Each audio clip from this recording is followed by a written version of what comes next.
1950 के लगभग ये पहला ब्लॉक बना था और पहला ब्लॉक बनने का सपना यही था कि जो हमारे गरीब हैं, गांव में रहने वाले लोग हैं, जो ग्रामीण स्तर पे अपना जीवन यापन कर रहे हैं, समय समय पे जो उन्हें समस्याएं होती हैं, जो खेती बाड़ी से लेकर के उनको आगे बढ़ाने के लिए जो योजनाएं आए, वो ब्लॉक स्तर से लागू होकर के हमारे गरीबों के खुशहाली को बनाने का काम करें। लेकिन इधर हम जब लोग पीछे मुड़ के देखते हैं, जो ब्लॉक का सपना था वो सपना ही रह गया।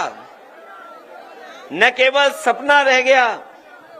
बल्कि बाबा साहब भीमराव अम्बेडकर जी ने ये कहा था कि आजाद भारत होने के बाद हम अंग्रेजों को और उस समय की सरकारों को इस बात के लिए नहीं कह सकते हैं कि उन्होंने बुराई लाने का काम किया या उनकी वजह से हम खुशहाली और तरक्की के रास्ते पे नहीं हैं, क्योंकि अंग्रेज जाने के बाद न केवल हमारा देश आजाद हुआ, बल्कि बाबा साहब भीमराव अम्बेडकर जी ने हमें दुनिया का सबसे अच्छा संविधान दिया और संविधान देने के साथ साथ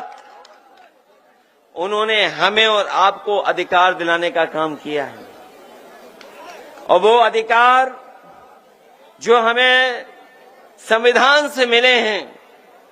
हम और आप लोग देखते हैं कि कभी कभी हमारे अधिकारों को छीनने का काम करते हैं।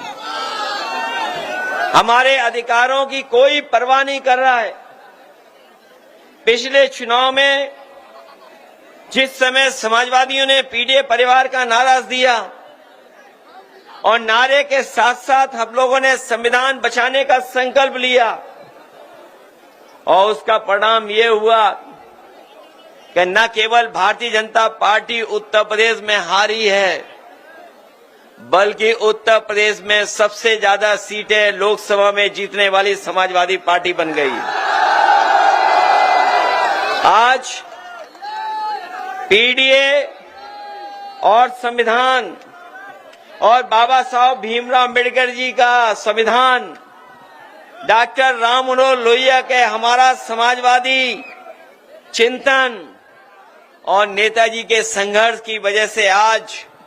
हम लोग सबसे बड़ी पार्टी हैं उत्तर प्रदेश में। जहां इंडिया गठबंधन ने सबसे ज्यादा सीटें जीती, वहीं भारतीय जनता पार्टी को हम लोगों ने बहुमत से दूर करने का काम भी किया है।